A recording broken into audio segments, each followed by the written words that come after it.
Let's Pod This is sponsored by Roast Scout. Roast Scout is the best way to discover amazing, delicious coffee from some of the nation's best independent roasters. The people at Roast Scout believe that great coffee is everywhere, but since you can't be everywhere, you might miss out. And so they've created a way to bring that great coffee right to you. They work with small batch roasters from around the country to ship fresh roasted whole bean coffee direct to your door each month. Now, other coffee subscription services typically send you just one brand of coffee month after month after month. And that's fine, but it's not great. I mean, what if there's something better out there?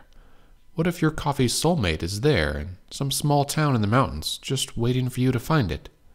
Roast Scout delivers a new bag of coffee to you from /Let's Fix This to get $5 off your first month.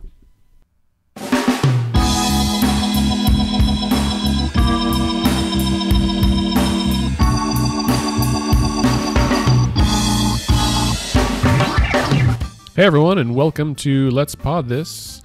My name is Andy Moore, and I turned the music down too low. Scott's still rocking out, though. Dude, sounds great, man. Thanks for being here, sir. Hey, man. In your house. Yet again. Upper Room Studios. Upper Room Studios. Also, we've got two new boom mic arms. I'm very excited about this. That gives four arms now. Did I tell you, there was a friend of mine was over here the other day and came up here for something. There's a bathroom up here, and I think he walked by the studio and he looked in and he saw, he was like, dude, and this is a guy, like, he's like not like he's not, I've tried, he's not into politics, like it's not his thing. Mm-hmm. He's very supportive, good friend of mine. He does not listen to the show. He's not going to listen to the show. That's fair. But he knows that we do it, right? Mm-hmm. And I think he's kind of been like, oh, Smelson, you got a podcast. Like, right. That's funny. And then he's like, oh, like, you need to say you, like, have a podcast. Like, that's right. You're like, if you're playing at it, you're at least playing, like, really hard. We have the appropriate attire. Yes, like, if you're just screwing around, you're getting really into it. Mm-hmm. That reminds me of my son, who is 6 and is very excited that all of his back-to-school clothes are Umbro. And nice. I'm like, you're 6, but my inner, like, 12-year-old is very excited about your Umbro clothes. He's like, I got tights that are Umbro and a shirt that's Umbro and a jacket. And I was like, also, why does the 6-year-old care about brands? I mean, that's like, I think you could have a whole podcast like on that. Like, not an episode. Like, you have a whole podcast show where I that, just cry into my beer, yeah. But Umbro, like, but they sell it at Target, and that's better than Under Armour because life really does come full circle. Just the 90s are back, man. Because when I was, 12, yes, and Umbro was huge. One, it was expensive, and you could not buy it at Target. It was the Under Armour of 1992. Yes. Yes. And in fact, I was in a school play, right? The school plays you do in elementary school. Yes. And my class, the 4th grade class, our costume was Umbros. We all had to wear. Yeah, because we had a dance that we did to Whoop There It Is. Ooh. If you will. I will. Wait, let's see. You're several years younger than me. 5 years younger than me? God, I hope not for your sake. Are you 39? No, I'm 37. I'm 34. Okay. Well, it's closer than I thought. In my age, I've forgotten. Tag team back again. Right. Check it directed, let's begin. I know all the words. Party on, party people, let me hear some noise. DC's in the house, drum for toys. That's our audience now is cringing. And they're like, oh my God, what are they doing? That's right. So, to politics? To politics. Whatever I was going to say is not relevant at this point. But it probably involved some rap. All right, so this week we have a good show for you today. For this week, a couple of quick announcements. We'll do a brief news roundup, and then we'll have an interview with Democratic candidate for Attorney General, Mr. Mark Myles, at the latter half of the show. A couple of quick announcements. This is an announcement that is not fully fleshed out yet. Fleshed. It needs body. Announcement that is not fully fleshed out yet. That on the Saturday before the election, so that will be November 3rd, we, Scott and I, and probably some other people from Let's Fix This, are going to host at least one, maybe 2 or 3 kind of events that day focused on unpacking your ballot. Now, I know there's lots of organizations that are doing this already, and hats off to all of them. I think I saw Women Lead has one coming up, or the Women's Coalition, or both. Those are great. Go to those. Go to whatever is convenient. We are out of time, and we are procrastinating until the very last minute, as I know many of our listeners and probably lots of voters will be.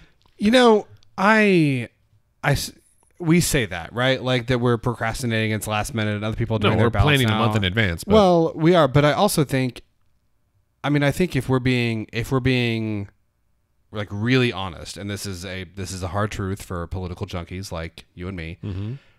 The saying is that people start paying more attention to politics after Labor Day, right? And I think that that's probably true for major national races. Mm-hmm, mm-hmm. But when you're talking about who you're going to vote for like district judge or state representative or like your state attorney general or treasurer, or county treasurer, I don't think it's at all realistic to think that, about 4 days before the election is probably when people...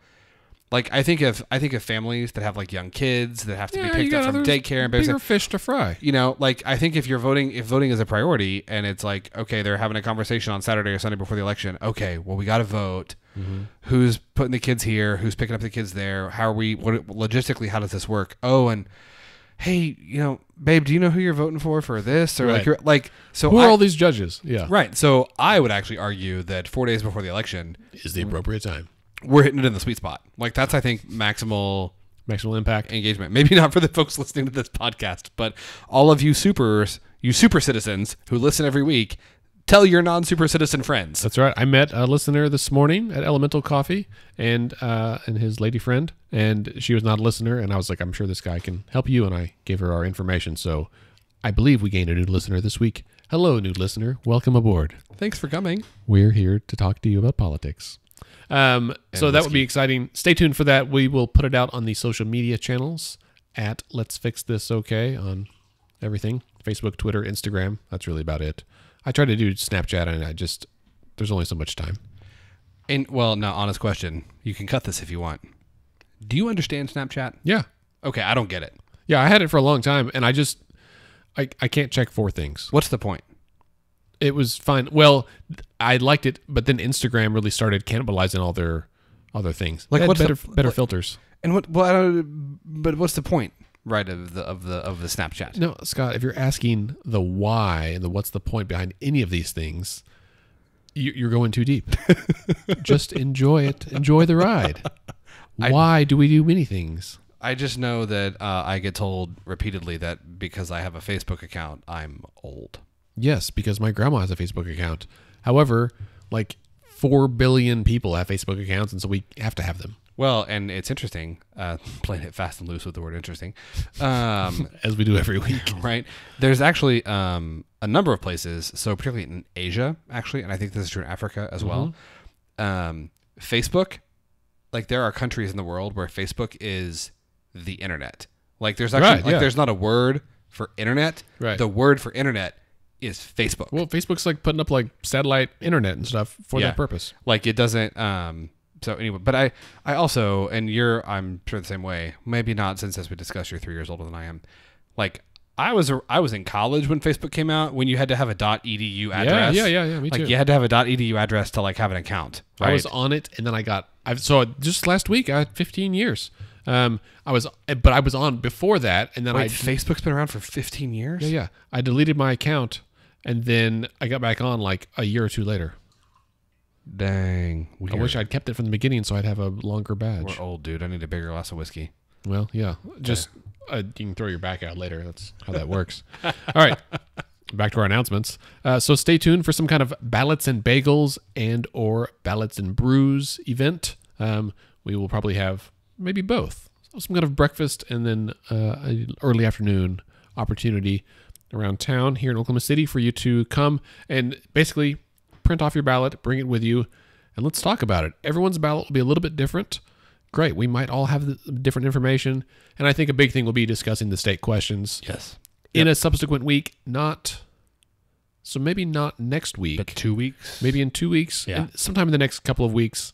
Before the election, for sure, we will have a podcast episode dedicated to the state questions. We will also have a state questions guide coming out like we did 2 years ago. There's only 5 this year. God bless them. I know, but I will say this morning at Elemental Coffee, I was doing voter registration, and I visited with a political activist. I will not name this person by name. I don't want to call them out, but... hello, activist. But they said to me, there's only 5 questions, and I don't know. Like, there's a couple of them. I'm like, I'm not sure what these are about.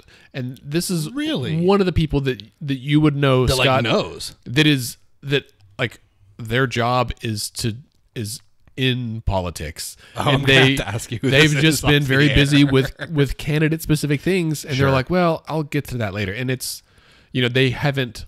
I think they know what the issue is. They just Sure. haven't had a chance to really like Dive sit into down the, like, and the language, contemplate, puff a pipe and be like, well, I think that we should vote yay on this measure. Side note: have you ever smoked a pipe? Yes, What are your thoughts? Pipe versus cigar? I prefer a pipe. Agreed. There was a man today at Elemental that was smoking a pipe outside. He's there often. It's a very long pipe, like a Gandalf style pipe. That's And he badass. reads the paper, but he was dressed very professionally, but it smelled quite nice. He's I prefer my- vanilla tobacco. He's my I will- hero. Side note, it's bad for your health. Yeah. Oh, just clear. Just for don't smoke. No one should smoke. It's terrible. It's bad. Don't do it. No matter there is no safe amount of tobacco consumption, it increases your risk of cancer. Don't do it. But if you're going to do it, consider a pipe, and when you're outdoors, and some nice Lagavulin scotch.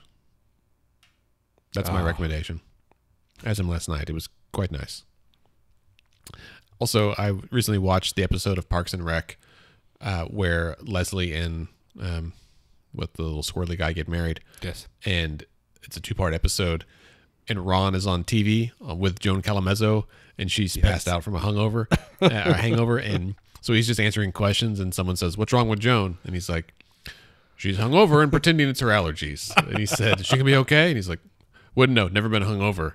And the guy's like, "Really?" And he says, "When I drink too much whiskey, I cook a flank steak, eat it, put on a pair of wet socks, and go to bed." And they call, does that work? Seems to. I think my favorite Ron Swanson quote ever is, "Any dog less than 50 pounds is a cat, Same episode. and cats are pointless." What you're gonna do is get yourself a proper dog. Any dog less than 50 pounds is a cat, and cats are pointless. Yeah, that's the exact same episode. Oh, it's so good. Okay, anyway, our other announcement, now that we are like 12 minutes in, is that on election night, you may have seen our video this week and seen some invitations. The Election Night show, produced by Let's Fix This, will be at the Tower Theater on November 6th. Live music, free food, a bunch of guests. It's like the Tonight Show, but all Oklahomans, and it will blow your mind. Like you need to be there. It is going to be a ton of fun. There we have some great music, some great people, some great guests, and I'm not gonna you don't want to like give away the farm, but I will tell you this: you will not have election coverage like this anywhere else in Oklahoma. That's exactly like right. there is no Ever. there is no other news organization. There is no other podcast. There's no radio show. No one will be giving you the kind of election night, what's happening, where, and what does it all mean? Like you're going to get with us. We will have great insight. You will get good insight other places. KOSU, KGOU are doing a great show, but it's not us. Hey, way to plug the competition. They won't have live music like we will. They won't have Jose Hernandez will be our house band. Casey Clifford. JB's in the house. JB, Joel T. Mossman, Stephen Saliwan. Going to have great music, a bunch of great guests. Check it out online. Let's Fix This. And Okay. it's free. You're not It's even free. getting charged for this. That's right. And we'll have free food. If you'd like to donate, you can feel free to do that. That's But true. There are sponsorships. So if you go to letsfixthisok.org/election night, all the details are there. Information about where to go. If you want to sponsor, there's that. And if you are a candidate or you know a candidate who doesn't yet have an election watch party planned, great. Come to ours. I got confirmation today from at least one other candidate who will be there. And we want candidates to come and host their watch parties with us. We are asking you to pay a small amount of money to help offset the cost that we have to pay to do this. But it is, in exchange for that small cost, the cost is only $200. You can have some space there, a table, some signage, and we'll take care of everything else, which there's no $ for peace of mind, is what I heard from the Zach Brown band. And like, why would you like throw your own party when you can come to a big ass party with lots of That's people? right. If you win, we'll cheer. If you lose, we won't say anything. Just go about your business. Have another drink. We're going to have Let's Fix This koozies. Thanks to Coop Ale Works for co-sponsoring those with us, and all kinds of stuff. So come out November 6th at 6 p.m. at the Tower Theater. Should be lots of fun. Full disclosure, I have a koozie already, and they're awesome. You want one? That's right. I gave you one last week, didn't I? Yeah, you very do. exciting. All right. That brings us to our news roundup. I love this music. This is one of my favorite ones. It's pretty fantastic. All right, so this week, let's get an update on some medical marijuana, which we've not discussed in a few weeks. We also have not used this reggae music I found, which I feel is appropriate or very inappropriate. So on the subject of medical marijuana, I did see today that there are 4 states that will be voting on it next month. Michigan, Missouri, North Dakota, and Utah voting on various degrees of medical and or recreational marijuana. Of note is Utah, where the legislature, the Church of Latter-day Saints, the Mormon Church, and the governor kind of got together, and maybe the Attorney General, and were like, okay, we agree, let's go recreational.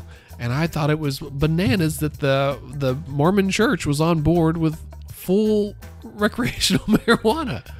Are Mormons allowed to drink? No, not even caffeine. That's why I was like... But they're in favor of the recreational cannabis. Well, and if you read about it, it's super interesting.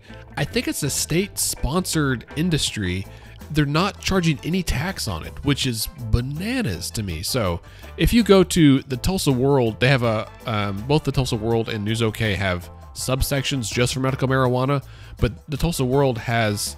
on the right hand, if you look on a desktop, there's like marijuana in Oklahoma and a bunch of great links, like join the Facebook public group, Marijuana in Oklahoma, still illegal, 10 things medical marijuana patients would not be allowed to do under State Question 788. Rules now in place for this. Marijuana 101, a Q&A for those who've never inhaled. That's awesome. Was that Clinton or Bush that said he's never inhaled? That was Clinton, right? Bush. No, Bush? Yeah, Clinton. Clinton, you're right. Bush was just like, yeah, I definitely did. It depends on what the definition of is. Right.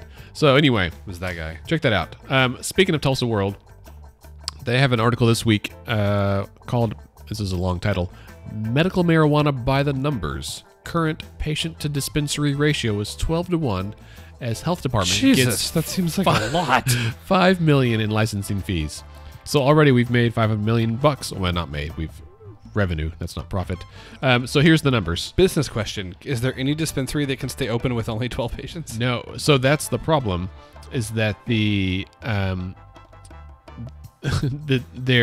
they've given out a whole bunch of licenses for dispensaries, but not that many licenses for consumers yet. Maybe folks just haven't applied. So there's been 5,011 patient registration fees, so that's $501,000.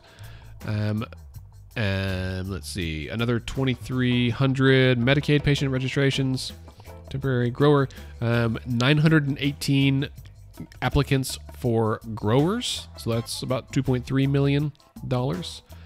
243 processor registration fees, 800 applicants for dispensaries, and how many applications for patients, you said? About 5,000. So like 800 dispensaries and only like 5,000 patients. And so that's a lot, right? And this is the other, all these CBD shops are like, not all, a lot of them are planning to like open up and be, so everyone wants to sell it. 'Cause, I mean, everyone thinks, my neighbors are doing this too. Everyone's like, ooh, this is gonna be big business. But there hasn't been as many patients that have enrolled yet. Right. So I can tell you that in other places that this has been passed, the economics of opening, of having a grow operation or dispensary are, I mean, they're impressive. I mean, like in the tens of millions of dollars for pretty minimal startup costs. Like startup costs that are in the tens of thousands of dollars to within 5 years have profits in the tens of millions of dollars.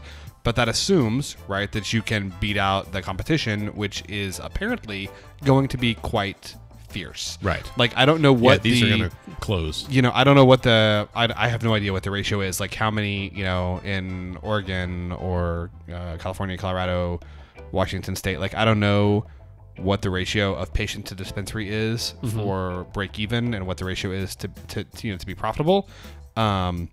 But I would guess that it is in the hundreds of patients per dispensary, not in the dozens of patients per dispensary. Unless those dozen people spend a lot of money, and it might even be in the in the thousands of patients per dispensary. Which, if it's even 1,000 patients per dispensary to be profitable, then that means that we have room in Oklahoma for right now like 5 dispensaries. Right. So I need to update. I was too far away from my monitor and I misread those numbers. There have been 7,300 patient applications and 600 dispensaries. I thought the 6 was an 8. So okay, so fine. So it's better, but still not. So we have room for 7 dispensaries. Yes, right. As opposed to 600. So I think it'll be kind of like it was with tattoo shops, where there was a ton of tattoo shops like right away. Like every tattoo artist that could pay a month's worth of rent opened up a shop, and then a bunch of them closed, and then you kind of got a few that really had some staying power. Yeah. And then artists that were kind of started coming together and being like, we should all just have one shop instead of like 6 shops for 6 of us. I mean, when I think of tattoo shops, I mean, there's like 3 I think of in kind of the urban core that I feel like are kind of the go-to. That's it? Places. Well, that's probably true. I mean, I feel like I've been tattooed at 1, 2, 3, 4, 5 different shops here. Ooh, look at me. I'm Andy. I'm a badass. I've been tattooed all over the city. It's only been 2 people though. 3 people. But my ink is ridiculous. I don't know about that. But I don't. I don't know. I think that's. There's been some criticism. So the joint marijuana working group from the legislature meets every Wednesday. They met today. I didn't get to check Twitter today. I had a kind of a crazy day, and so I don't know what the outcome of that meeting was. But there's been a lot of talk. People have been complaining, saying we have too many dispensaries, we don't have enough patients, like that there needs to be some regulation here. I don't know, man. I'm kind of like, let the market work, right? Like, let as many people who want to get licenses get licenses. We'll let it go, and then we'll see who comes out on top. Am I wrong there? Like, is that? No, that's capitalism at its finest, right? That's how the market works. Speaking of that, Canada is also going to be voting on legalizing weed, so there's that. So I did see a little bit of Twitter today because there was a working group met today. It's Wednesday. It was their 12th meeting, and they're going to hold off for a few weeks on meeting again. But they did agree on some rules, and I haven't seen the story pop up on either of the big websites, but it was really interesting because they were talking about these numbers, and it was more about the banking side of things, where it's a cash business because it's a federal crime. It's still a federal crime. And here's good. Tulsa World has it updated. It is so like lots of possibilities, but basically the health department has said they will step up to receive the tax revenue, because if every dispensary, so there's 600 dispensaries, if they all have to pay taxes once a month, right? Like their sales tax on this, it has to be paid in cash. So like customers have to pay cash. They have to hold a bunch of cash in their store, and then they've got to take it somewhere. But if no banks, if they can't find a bank to work with, they just got to like bury it in the backyard or something, but they still got to pay taxes on it. But the tax commission will take it in cash. Tax commission will, but they don't have the capacity to take all those people. So the health department's like, well, we can help out, and so Roger Beveridge is his name, he's the leader of the Oklahoma Bankers Association. He's like, I keep trying to think of a way to get around this. I'll be damned if I can. That sounds like a fake name. Yeah, and he was saying Roger Beveridge here. Yeah, there's no, there's nothing we can do that trumps federal law. That's the problem. And so they were talking about the very real reality that this is a big deal, except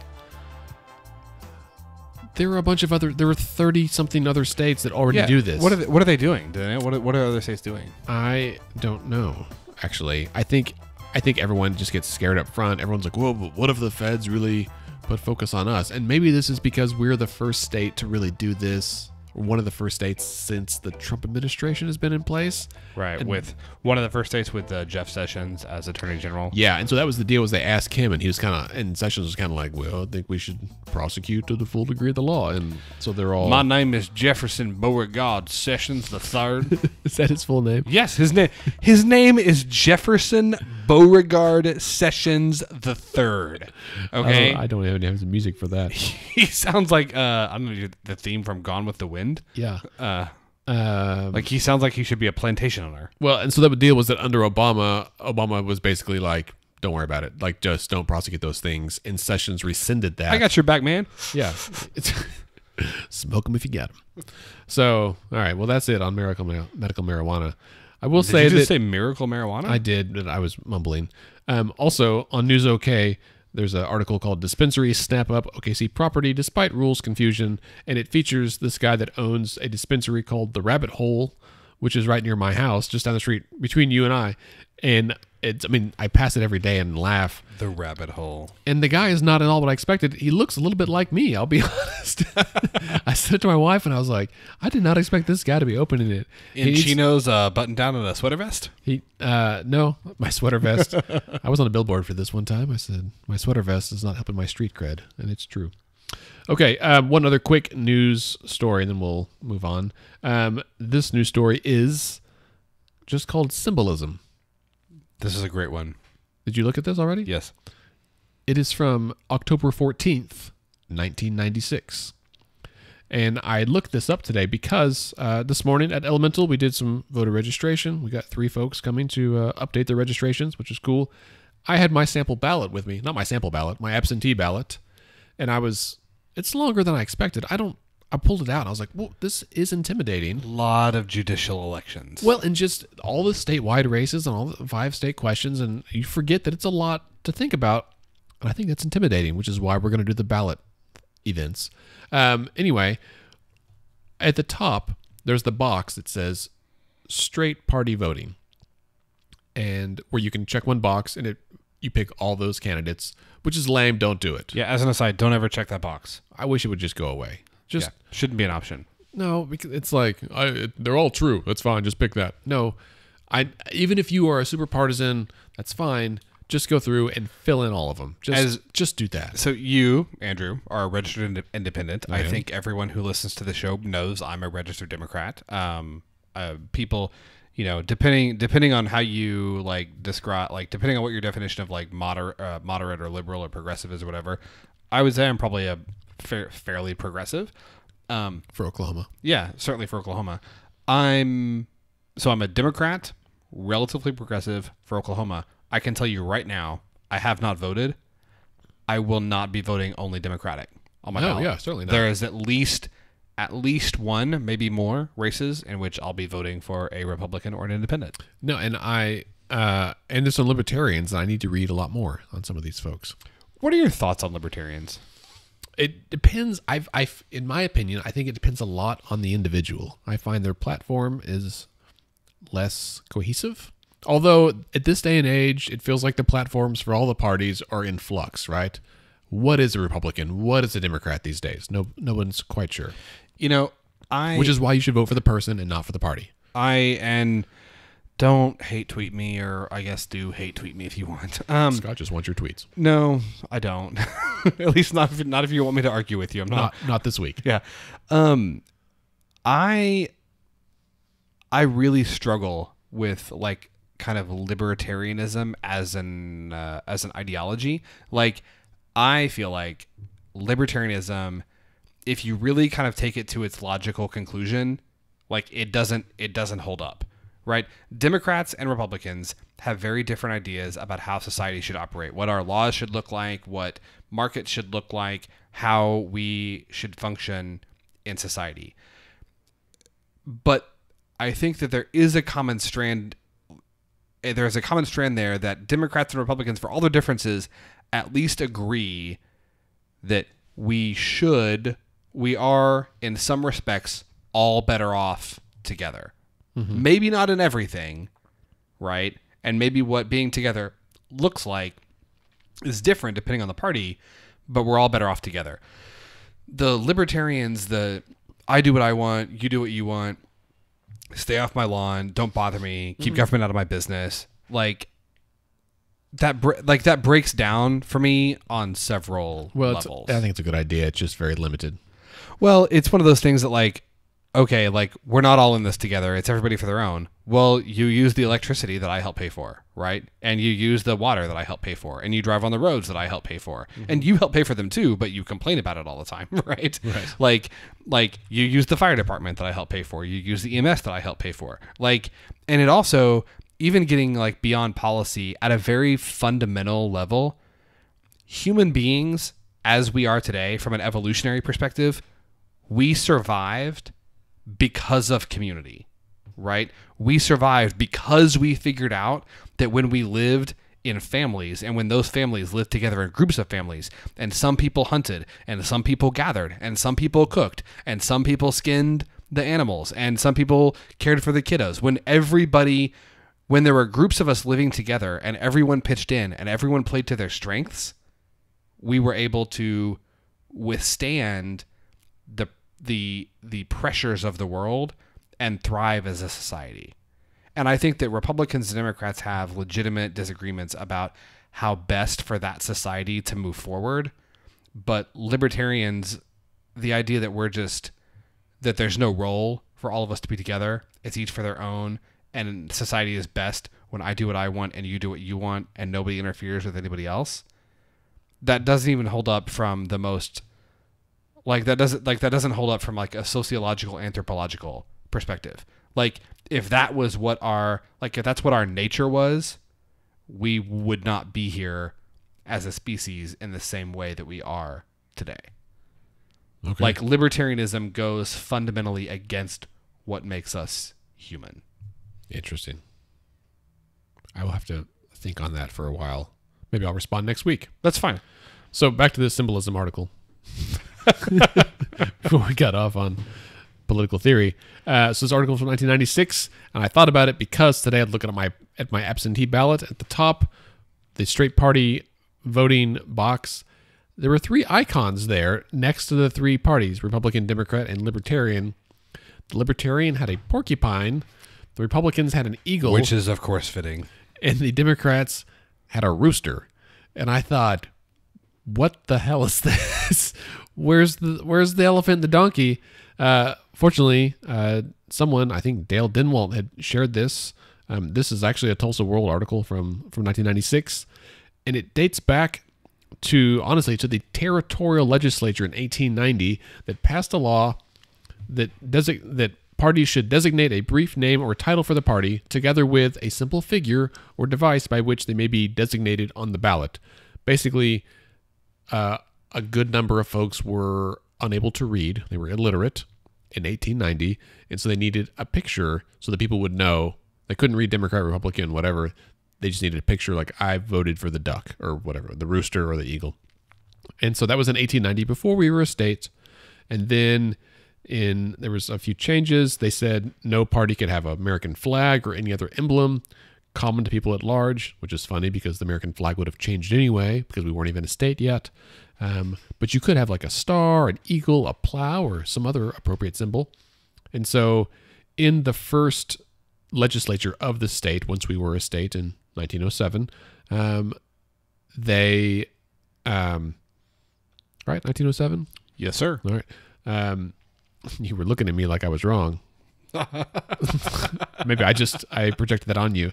And so at that time, the law that was passed states, until changed by resolution of a political party, I don't know where that accent's coming from, in state convention. It's not Oklahoma.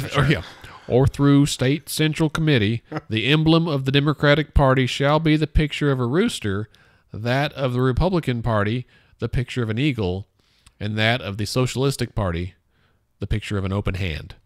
Well, which is hilarious. Because socialists were a big part of the state back then. But that got they got kicked off the ballot in 1974. Well, that changed because the socialists hadn't had a presidential candidate since 1936. Are socialists a thing in Oklahoma? Not anymore. Hey, if you're a member of the Socialist Party of Oklahoma or any other organization... Well, there's the Democratic Socialists. Yeah, well, you people could hit me out on Twitter because I would like to know you exist. That's the whole thing. So you cannot have the same image as another party. Makes sense. Yeah, and so that wasn't a big deal, but Ross Perot's Reform Party did try to also be an eagle, and so Republicans already had that, so the Reform Party had to submit a second selection, which was a star, a 5-pointed star. Interesting. Yeah, so what's funny to me is that they've just never changed it. So the Republicans have always been an eagle. which I get them keeping that. The Republicans have always been a rooster, or the Democrats always been a rooster, which I guess is better than a donkey. I find puzzling. Why? Interesting. I'm curious why they selected those at the beginning. There is at the end of the article is a bit about why it's a elephant and a donkey now, so you can check that out if you're interested. So I'm gonna pick it up there. Are you familiar with Thomas Nast? Yes. Interesting. Who, for our listeners, Andrew, who is Thomas Nast? Oh, well, I'm not that familiar. Hang on, let me scroll down. I saw his name in this article. Was he like a cartoonist? So Thomas Nast is considered the father of the modern political cartoon, and the image of the GOP as an elephant, the Republicans, the grand old party, is traced. There's two kind of etiologies. So first is after the Civil War, right? Abraham Lincoln was a Republican, and the image of the elephant was a Republican symbol because it was there was an expression "seeing the elephant" that was used by soldiers to mean experiencing combat, and so interesting. And so that's part of how the elephant came to represent the GOP, but as a modern symbol of the Republican Party, Thomas Nast used it in a political cartoon in Harper's Weekly in 1874. He was mocking the New York Herald, and the New York Herald had been critical of President Ulysses S. Grant, and there was a cartoon showing an elephant labeled the Republican vote, and it was shown standing on the edge of a pit. So that was a cartoon drawn by... The Pit of Despair. Nice. That was a political cartoon drawn by Thomas Nast, and he used the elephant to represent Republicans in other cartoons from the 1870s, and by 1880s it had kind of captured the nation's fervor, and it's been the symbol of the Republican Party ever since. The origin of the donkey as the symbol of the Democrats is less illustrious, I am sorry to say. So it's exactly what you think it is. It's freaking terrible. So, this guy is a jackass, right? So Andrew Jackson, president. Jackson was like the 8th, 9th president, something ish, right? So Andrew Jackson was running for president. He was labeled a jackass by his opponents, which, with the benefit of history hindsight, is probably 100% true. And Jackson, much like some modern political figures, said, "Jackass! I'm not a jackass. You're the jackass." He embraced it. And the jackass became a symbol of his campaign. He won, much to the chagrin of his opponents and the nation. And the jackass has been a symbol of the Democratic Party ever since, which for the Democrats is, let's be honest, not great. Yeah. That's my sole contribution to the news roundup this week. I like it. It's Thomas Nast and Andrew Jackson. I appreciate that. All right, let's take a quick break. And when we come back, we will do our interview with Mark Myles.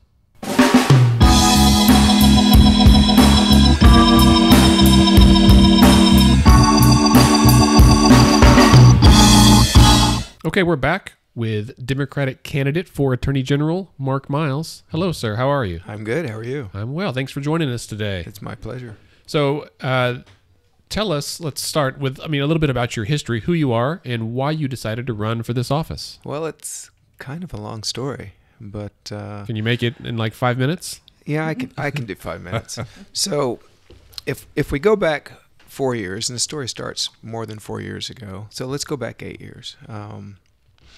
8 years ago, I actually ran for office for the first time.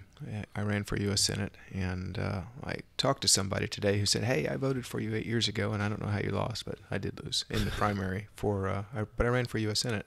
Okay. Who'd you run against? Well, I was beaten in the primary by a guy named Jim Rogers, who was a perennial candidate. Right. He stood on a street corner in Midwest City and held a sign over his shoulders and didn't raise money, but somebody was paying for his statewide robocalls. And so he basically created a lot of political mischief among the Democrats for years and years with his entry into politics. But 4 years later, I was a prosecutor in Logan County, and I'd committed to my boss, Tom Lee, who was the district attorney for Logan and Payne County, that I was not going to run for political office as kind of a precondition to being employed in 2013. And lo and behold, 2014 came around, and the filing period came and passed, and nobody on the Democratic side ran for Attorney General.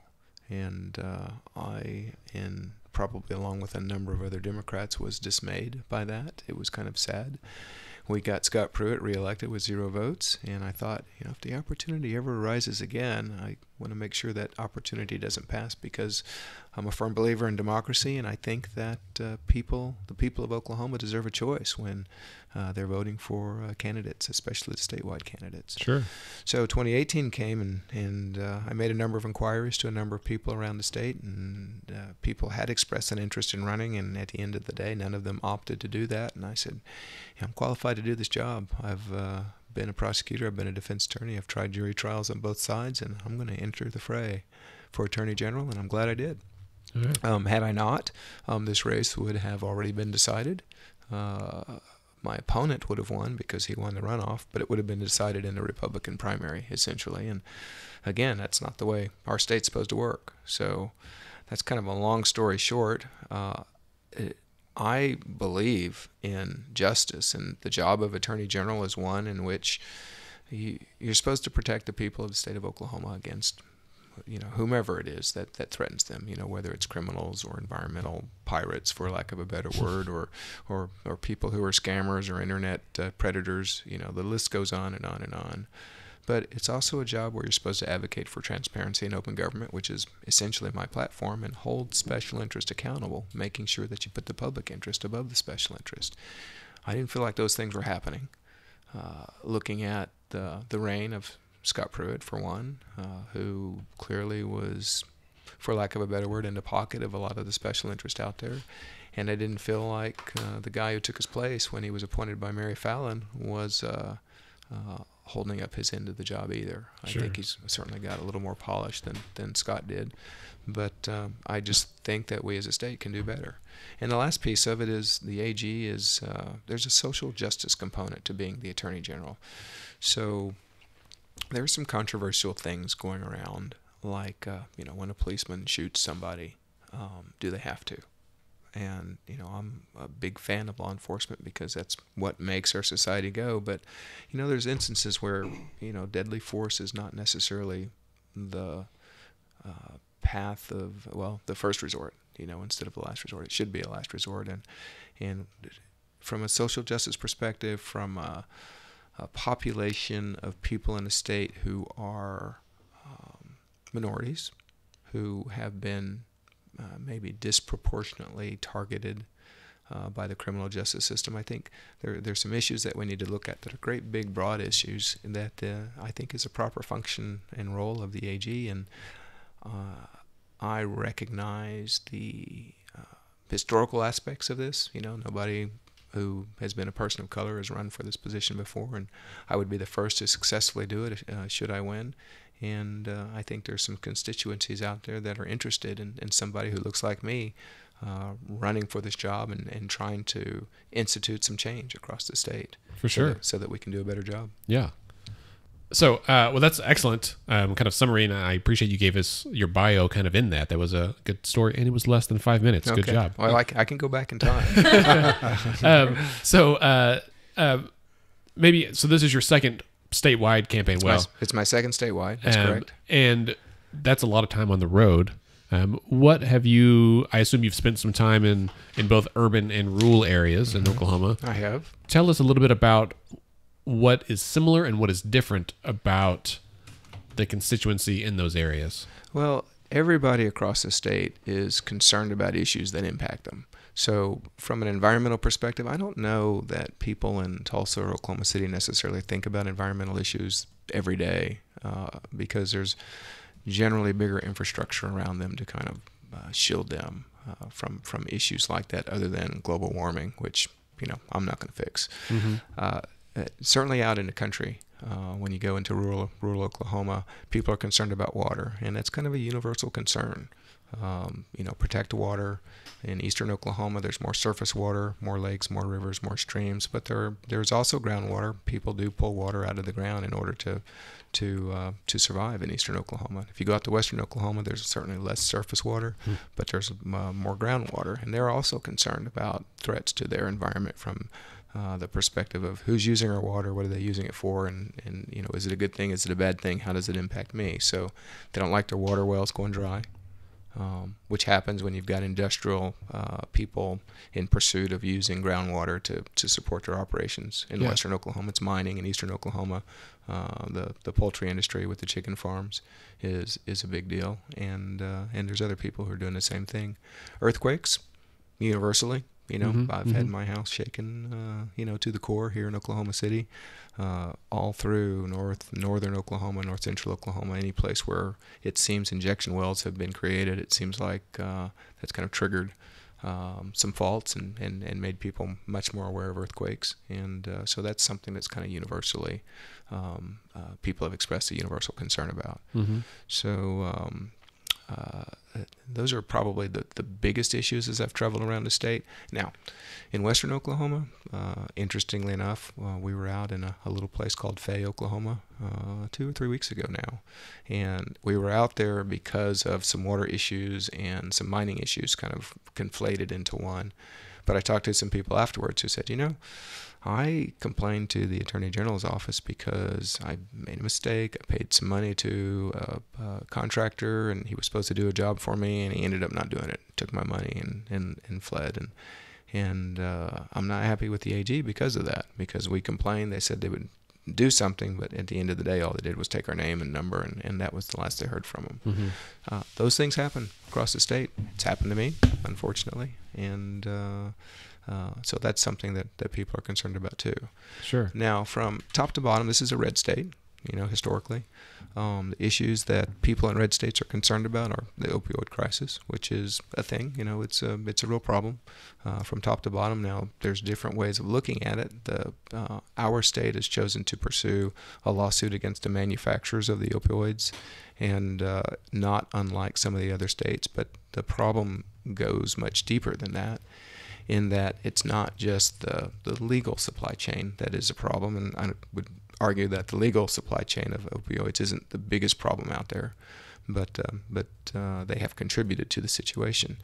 From a statewide perspective, I've made the statement to a number of people that we really need to treat the drug addiction problem as a public health problem instead of a public safety problem, which means that you can't criminalize every aspect of it. You've got to actually treat the people who use opioids, who most likely started using them because they probably had a prescription to them, and figure out how to treat them, because we've got the drugs out there to allow somebody to work their way off of an addiction, if an addiction is what ultimately results from their use of them. And then, of course, you got to go after the people that are the illegal purveyors of drugs out there, and you've got to keep the pressure up on them. So yeah. So on the note about opioids, certainly, I mean, that has been a hot topic, I feel like almost every day in the news, and certainly during this election cycle. And as we are beginning to discuss some kind of lawsuit against the pharmaceutical industry for their practices surrounding this, it brings to mind the lawsuit against the tobacco companies that was, I believe that was led under Drew Edmondson, wasn't it? Yeah, it was. Yep. That's ironic. Do you think, Mark, that we're staring down the barrel, for lack of a better phrase, of another lawsuit similar to the tobacco settlement? Yes, and the short answer is yes. I think at the end of the day, we're trying to replicate the success of what happened with the tobacco industry. And if we are successful, because we have filed a lawsuit, we being the state of Oklahoma filed a lawsuit against a bunch of manufacturers of opioids, that they could be looking at a very, very large monetary settlement. And the goal would be to generate basically a revenue stream that can help the state of Oklahoma manage some of the issues that the state faces over a period of time. One of the things that Attorney General Hunter has kind of come under fire for, certainly in his primary, was that the decision to, for lack of a better term, outsource the litigation in the opioid lawsuit to outside counsel rather than conducting that case or trying that case within the office of the AG itself. Do you have an opinion on that? Was that good decision, bad decision? Do you feel like that's the do you feel like the AG is within their kind of role to make decisions like that? What are your thoughts? Well, I will concede that the AG has the authority to do that, and I will tell you that Mike's not the first person, or first Right. AG to do that. That practice actually started when Drew Edmondson was the Attorney General. So you have to assume that the firm that you hire, if you're going to go through that process, is qualified to handle it, has a background to handle it, and the experience and the resources to do that. The primary for the AG between Gentner Drummond and my opponent was particularly heated. That was an issue that Mr. Drummond raised, and he had some questions about why that particular law firm was chosen. Sure. I don't know what the answer, at the end Sure. of the day actually was. I know they have Burridge and Witten have some personal stakes in this particular lawsuit. Were they the best ones? Don't know. But they're the ones who've got it now, and that ship has sailed from our perspective. Sure. I want to come back to the topic of government transparency. Mm-hmm. And I don't know if you know, but in addition to my role with Let's Fix This, I'm also the executive director of Freedom of Information Oklahoma, which advocates and promotes open, transparent government, particularly at the state and local level. Mm-hmm. And so I've visited with Mr. Edmondson about his plans as governor, and I haven't had a chance to talk to Mike Hunter about. He's been somewhat involved in kind of helping promote that, and has helped do some trainings, I think, for law enforcement agencies and that kind of thing. But so tell us a little bit about expand on your view of the role of transparency in government and how, if elected, you would help promote that. Well, the role of transparency in government is particularly important in a democracy because the government's run by people. The people have a right to the information about how the government is actually functioning. So in the absence of transparency, you generally get things like corruption. And if you don't know what's going on, then that allows people to do things. I have talked at length over the course of the campaign about transparency, starting with Tar Creek as an example. Sure. People know something about Tar Creek, and basically it was a Superfund site and remains as a Superfund site in northeastern Oklahoma. Tar Creek was an EPA Superfund site in which a number of projects arose as a consequence of that, one of which was the little town of Pitcher, Oklahoma.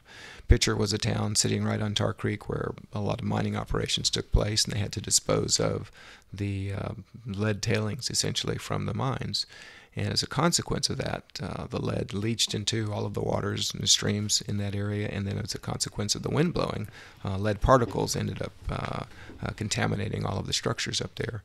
And a determination was made by the EPA that they needed to buy the whole town and tear it down. And that was a contract that was let in the state of Oklahoma. The original contract was $560,000, if I remember correctly, but the state ended up paying about $3.6 million out on that contract for a variety of reasons, most of which were hidden from the public for a number of years. The AG at the time was Scott Pruitt. Mm-hmm. Scott Pruitt declined to release the audit that was done by Gary Jones, who's the state auditor and inspector. Mm-hmm. Very comprehensive audit and investigation that took about 2 years, done by another attorney within his office. And the consequence of that was they got the results. Pruitt said, don't release it, told Gary Jones, don't release it. Gary didn't release it. I think he was subject to a lawsuit, as was the AG, over that issue. And then when Mr. Pruitt left and went to Washington, Mike took office in February 2017, and he refused to release it for another year and a half. I think he finally released it about the time that he filed for office to run for AG for the first time. Mm-hmm. Funny how that works. Funny how that works. But that was, I think a court said, you got to release it. So I think under pressure he released it. So when I looked at it, it was pretty clear to me that there was something suspicious afoot that certainly should have merited a deeper investigation into what happened up there and why so much more money was spent than should have been. So that was the start of it. Now, there's a guy who actually ran for governor of the state on the Republican side, a guy by the name of Chris Barnett, who has filed a number of open records requests, and the AG's blocked him at every step of the way. So while the AG has made the decision that, we'll be transparent and open in some areas, it appears that he's hiding some things in some others, or kind of helping that process be hidden.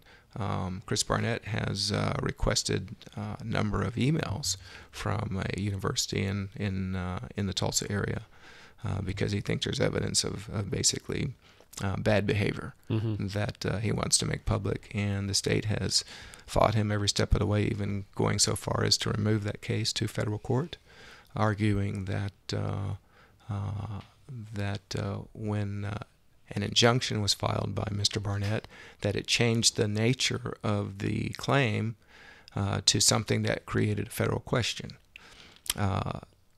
And then when it got to federal court, the federal judge looked at it and said no. Oh, well, the other side of it was they argued that it raised a federal question, but then when it got to federal court, they argued that it needed to be dismissed because there was no federal question raised. So it was kind of a game of jiu-jitsu. Yeah, a circular argument. I just finished rewatching Making a Murderer last night. My wife had never seen it, and in anticipation of season 2, I've heard it's pretty awesome. It is. Your wife just told me she's never seen it either. You guys should spend the weekend watching this. It's only 10 hours. Yeah. Is that all? Yeah, just a little bit. So the net of that story was federal judge kicked it back out to back to state court and said, nope, you guys need to deal with it. But they're still hiding that information. That's a problem. So my approach to transparency in open government is the AG's office is responsible for making sure all of the agencies understand what the Open Records Act is, what the Open Meetings Act is, and what needs to be turned over when people turn things over, or when people ask for those things to be turned over.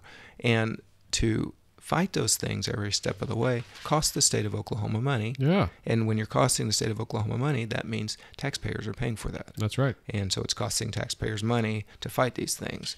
So if there's a problem within the state, the job of the AG should be kind of a watchdog in that fix the problems so that you don't expose the state to additional risk, which saves the state money. So kind of can I interrupt? Yes. Because we've mentioned his name so many times, I feel that it's obligatory that we play our Pruitt Watch music.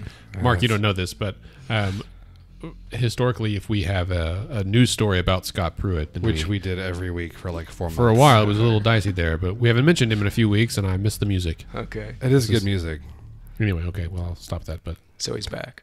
Right.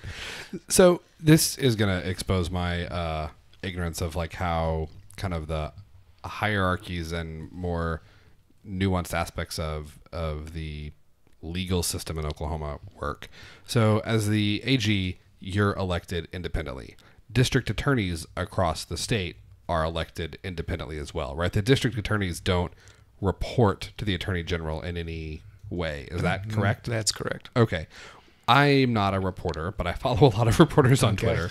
And one of the things that I feel like I see repeatedly is that there is a persistent and long-standing problem with local agencies, but especially district attorneys' offices, not complying with freedom of information requests.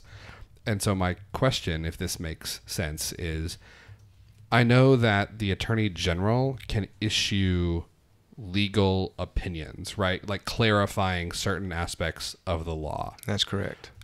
Does the attorney general have to be like asked a question by, for instance, the governor or the pro tem of the Senate or the Speaker of the House in order to issue a legal opinion? Or can the attorney general, like on your first day in office, issue a legal opinion that says, hey, this is how open records works. Hey, this is how freedom of information works. And this is how state and local officials should be conducting themselves to be in compliance with the law. Like, does that make sense? It makes sense. I think the AG's office would probably handle that in a different way. Generally, the legal opinions are issued in response to a specific question by somebody who has standing to be able to ask a question. So, President Pro Tem, any state representative, as an example, could ask a question. I'm not certain that a district attorney probably couldn't ask a legal question. Can a citizen ask a question? I don't know that a citizen could, but if they needed an answer, they probably could pick up the phone and call their congressman or their state representative or their state senator and get that question asked. So if somebody had some stroke, I'm certain they could ask a question through their representative. I will say that I get questions almost every week from citizens about open records and open meeting act stuff, and we don't give legal opinions. I'll say that now that Yes.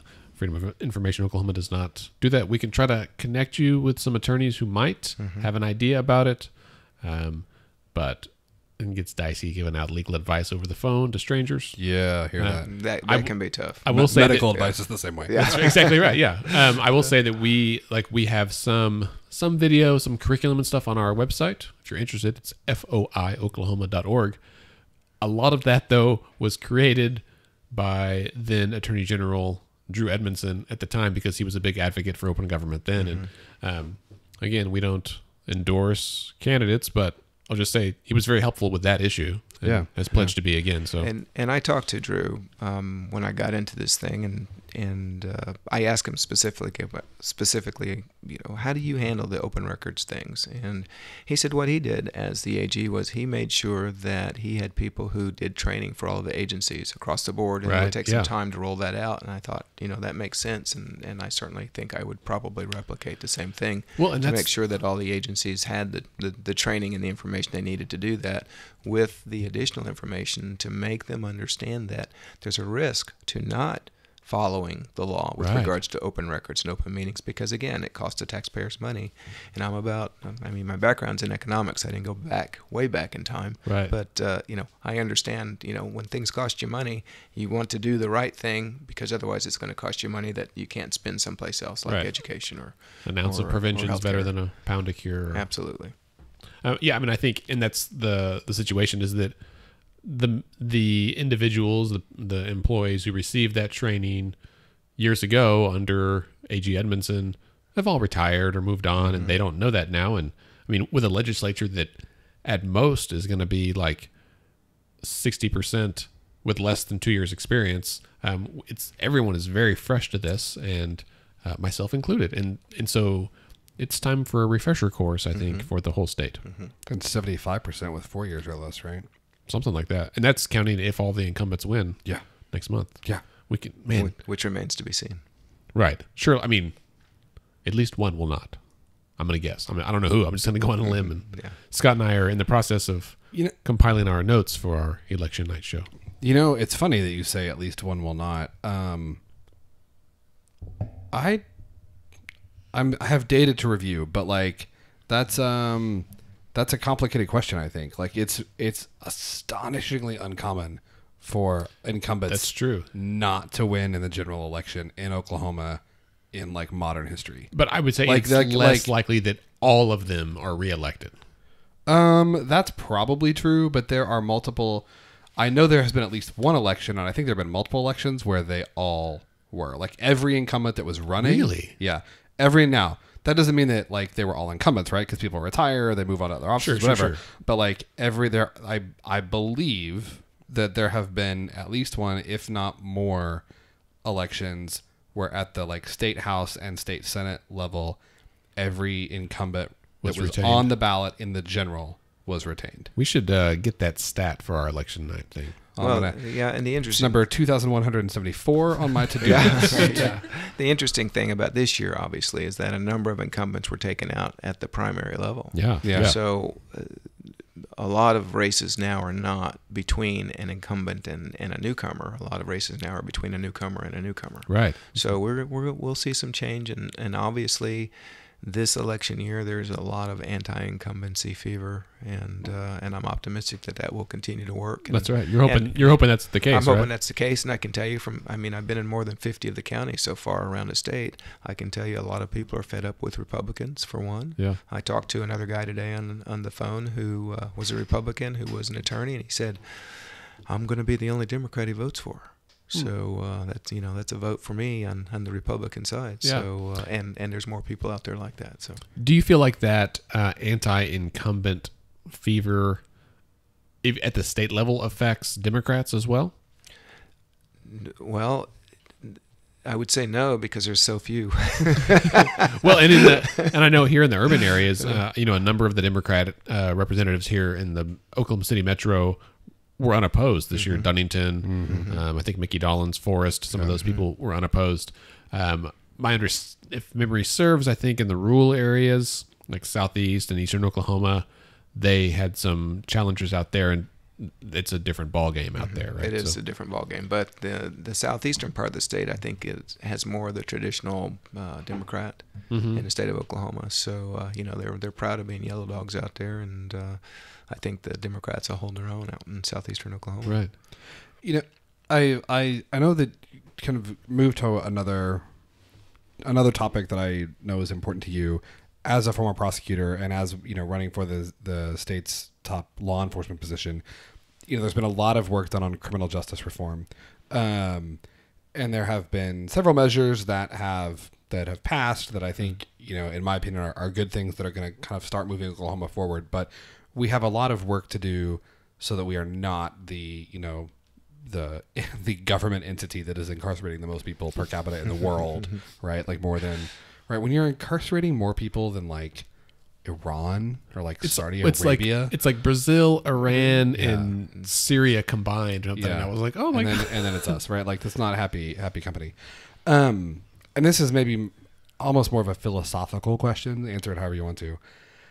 I think one of the challenges with criminal justice reform is that as a public policy matter is that it requires convincing people of facts that are very counterintuitive, right?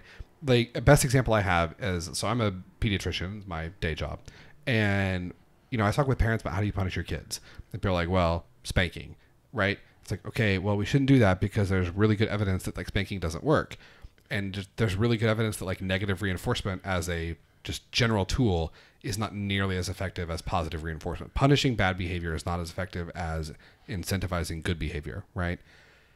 When you apply that to like the criminal justice system, right, it seems like, right, in your gut, I think for many people, it feels like if you punish people harder, like if the punishments are much more harsh, then people are less likely to commit a crime, even though there's really good data that shows that's not true.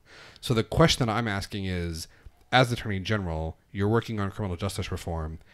How do you get people on board with that? Like what's the message that you put out there to try and help people understand that even though harsh punishments may seem like the right thing to do, in practice they don't make sense for many crimes. Does that make sense? It makes sense. So let's talk about Elgrit Burdix. Elgrit Burdix was a black guy.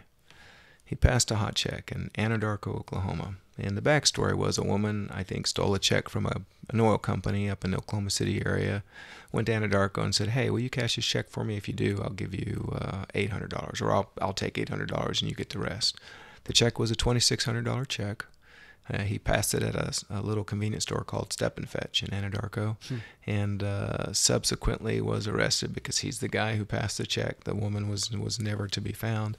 Was charged with passing a hot check. He had 4 prior felony convictions, and he fired his public defender, got conflict counsel, who was also a public defender, opted not to take the state's recommendation, which I don't remember what the state's rec was, went to jury trial, and received a life sentence. So for $2,600. For $2,600, and then when he gets out of prison, he's supposed to repay the $2,600 in restitution. So after he's dead, yeah, right after his life sentence. So it's counterintuitive to me to incarcerate somebody at a rate of, let's use the ballpark number of $24,000 a year for life, for writing a check that cost $2,600, which he didn't write, he just passed. Now, that, in the interest of full disclosure, I'll tell you that case was overturned on appeal. They reduced it to 20 years. Jeez. So, as a matter of public policy, the argument is, from my perspective, we can spend $24,000 a year every year for all of the time that we send all of these people off to prison at $24,000 a year, or we can do something else. We can do diversion programs like a drug program or a DUI diversion program or a veterans court program or a mental health program. All diversion programs that all work, that cost no more than $5,000 to $7,000 or $8,000 a year. So as a matter of public policy, you're looking at saving $15,000, $17,000, $18,000 a year if you can do something different. So if that message comes across, and at the end of the day, it's the legislature that has to make these changes because they're the ones who pass the laws. If you take the latitude away from the district attorneys who make sometimes ridiculous recommendations, Right. and say the worst that you can get for passing a hot check is 5 years, as an example, they're still going to recommend 5 years. But that ain't life. But not life, 20. because Right. life is available, and the prosecutor in that case, his first words to the jury was, "When is enough enough?" Because he had 4 prior felony convictions. It was very effective because the Caddo County jury thought that this guy's worthy of a life sentence, but that illustrates some of the problems that we have. So the argument is we got to be smarter, and as the AG, I've argued you got to be tough on crime. I have no problem with that, but you got to be smarter on crime. And on top of that, you got to know what a crime looks like. And I make that argument because I've been a prosecutor and I've been a defense attorney, and I know what crime looks like. And I've tried jury trials, and my opponent hasn't. So, it's clear to me that sometimes he doesn't really know what a crime actually looks like. So. One, and this is the kind of a piggyback. It's related. It's not. I wouldn't call it a follow up, but I think another issue that plagues the criminal justice system, and tell me if I'm wrong, and it doesn't. But I've read several articles recently looking at municipal and state court systems around the country, not just Oklahoma's. It is astonishing to me the number of defendants who appear to plead guilty to things that they are not guilty of, but they do it because it appears that it's better to plead guilty and take 5 years rather than take your case to court and risk 20, 30, 50 life, whatever it is. To me, that is that seems like a horrible miscarriage of justice, right? That is that as much of a problem as I'm imagining that it is? And if it is, how do we reduce that? How do we get to a point in the criminal justice system where people feel like, yeah, I didn't do this, and I'm going to stick with my public defender or my lawyer or whoever it is, and I'm going to go to trial and make my case because I'm not risking a life sentence? Is it just sentencing reform, or is it more complex than that? Well, sentencing reform is a part of it. The issues that you're talking about, I would say more often than not, have to deal with people who can't get out of jail. So we're looking at the bond program in the state of Oklahoma. So if you're charged with a crime, they're going to set a bond. Now, there's a disparity in what the level of the bonds are from crime to crime across the state because we've got 77 counties and different judges see things in different ways. So in one county, you might get a $1,000 bond for, maybe a felony. In another county, it could be $20,000. So you got to come up with the money to get out of jail. If you can't come up with the money to get out of jail, you're going to sit in jail. When you're sitting in jail, that's kind of an incentive to get out of jail. And if the only way to get out of jail is to take a deal, now you're a convicted felon, but you're on probation. They're not going to put you in prison, and they think they can deal with it, not thinking about all of the ramifications of being a convicted felon. You don't get a gun, you don't get to vote, can't get a job, the list goes on and on. You can't get some professional licenses. So that's a problem. Criminal justice reform from the perspective of sentencing reform, I think will go a long way toward helping with that problem. But the path of least resistance oftentimes is take a deal to get out of here. The question is, can you make it worth your while? Now, I had a case today. I've been on it for probably half a year. A woman was charged with a felony, and the state's rec was no criminal history in the past. I mean, she'd never been convicted of anything. His rec was a 5-year suspended sentence. Well, a 5-year suspended sentence means they suspend your time in prison, so you're on probation, but you're a convicted felon. She was 57 years old, and I just didn't feel like she needed to be a convicted felon. And I fought with the DA and fought with the DA and fought with the DA about it. And finally I said, well, what if I do a blind plea with the judge? And based on, and I had some familiarity with this judge, but I had never done a blind plea. And he said, he'll probably give you a deferred. Now, a deferred sentence is you're deferring the sentencing. You enter a plea of guilt. You defer the sentencing, and if you survive your probationary period, the case is dismissed. The advantage is you're not a convicted felon. The only thing you can't do at that time is you can't possess a gun while you're on felony probation. But you can still vote, and I think voting is the most important right anybody in this country has. Sure. So I won that deal, and I laughed at him, he laughed at me, and, I've been pretty effective in front of judges, so I've had some good success. And but I thought he was wrong. And there's a lot of DAs around the state that they've only ever been prosecutors. Right. They've never been defense attorneys. They don't understand as much as somebody who's been a defense attorney and then been a prosecutor understand the impact of what they're doing, as prosecutors. They're the most powerful guys in the room.